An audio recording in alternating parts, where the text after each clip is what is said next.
Kasi po si Bro Larry ay doon na po nakauwi. Hanggang ngayon guys, tulog po si Bro Larry. Kasi alas 3 po na magdamag no, nakauwi.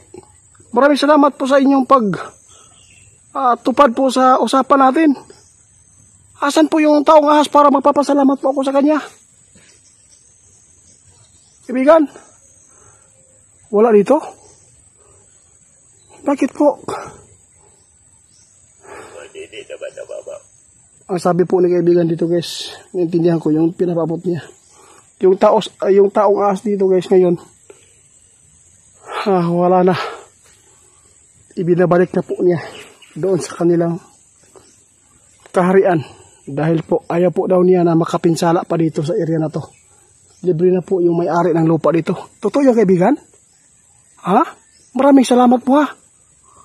Oo, sana po ay okay rin po siya. Sana po ay hindi po niya ako kalimutan. Kahit po ay medyo nagkasakitan po kami dito.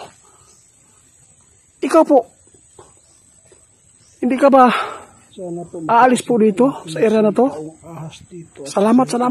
Kaya sabi po niya guys, naligo-ligo lang siya guys. Kasi po ay hindi po natin inaasahan na. Para makita niyo guys. Araw na po nakarating si Bro Larry dito sa amin. Pwede bang, kaibigan, magtatanong lang po ako. Okay lang po ba sa inyo na kung meron po ako mga kunting problema kapag wala si kaibigang duwinding ninyo po?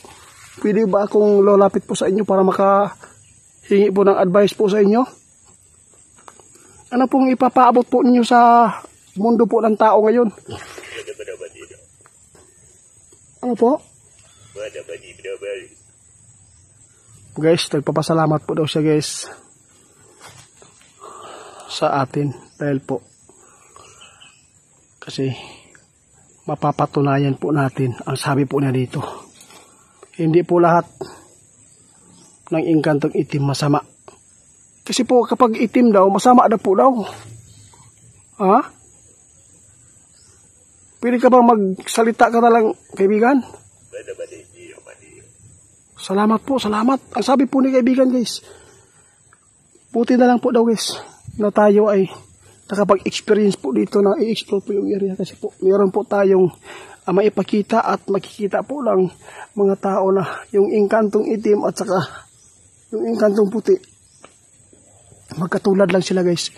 Kahit maputi ka man, kung ikaw ay masama ka. Kahit gaano pa yung kulay po daw nila, itim man sila o hindi, magkapareho pa rin sila. Kasi may maputi din na masama, mayroon din pong maitim na masama. Kaya nga hindi po lahat guys, yung engkanto na itim masama. Hindi po sa kulay pala ang makikita po natin sa anyo ng tao o sa elemento. Kaibigan, maraming salamat po. Hindi ko talaga inasahan na ganito po yung kahantungan po ng aking sisipag po dito mag-explore. Kasi po binatilyo, tanggapin na lang po namin kasi po alam na po ng magulang po niya na wala na. Maraming salamat po sa inyong pagbabalik, no? Sa pagbalik po ninyo kay Bro Larry doon sa... Oo. Sabihin mo lang po sa taong ahas na sana po ay kahit po ay ibinibalik po ninyo doon sa kaharian po ninyo, sana po ay makikita ko din siya po dito minsan. Okay lang po ba? Anytime po ba akong tumawag sa ano pangalan po ninyo? Pwede kong malaman? Ha? Guys, ang pangalan po niya guys, Brio. Ilang taon po na ba kayo? 227? Grabe guys, matagal-tagal na pala ito. Matanda na.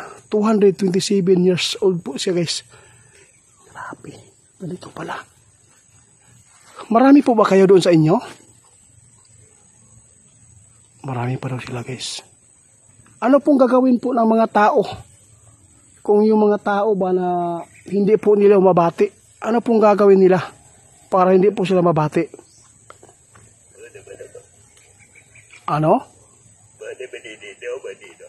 Ang sabi po ni kaibigang engkantong itim dito guys, si Brio. Ang sabi po niya guys, sa lahat po ng makapanood nito, no? Para hindi po kayo mabati sa mga elemento, dapat po ay gumalang kayo kahit wala kayong nakikita. Kasi nararamdaman pa rin niyo yan na mayroon po mga elemento sa paligid. Masama man sila o hindi, kapag wala kang ginagawang masama sa kanila, na wala kang inaabuso po sa kalikasan. Salamat kaibigan, no? Salamat po. Kung pagkaparanglitan ba, o naagoy mabati sa may buhaton, kapag mayroon silang nababati po na tao na hindi po nagagamot, no? Ano pong gagawin po namin? Ang sabi po ni kaibigan, guys, mag-alay po kayo na kusang loob po, na galing po talaga sa puso inyo. Mag-alay po kayo para po ay na hindi na po sila galaw po. Nagbalin lagi ka, kaibigan. Ibalin siya, guys, ibalin. Nara siya, guys, nara siya, guys. Unti-unti siya na magpapakita sa atin. Kaibigan, meron po ako itatanong. Kasi po, meron pala dito nakatira. Tao pala yung magulang po ng taong ahas. Ay, ipinaglihi talaga, guys. Ipinanganak po siya na may kakambal.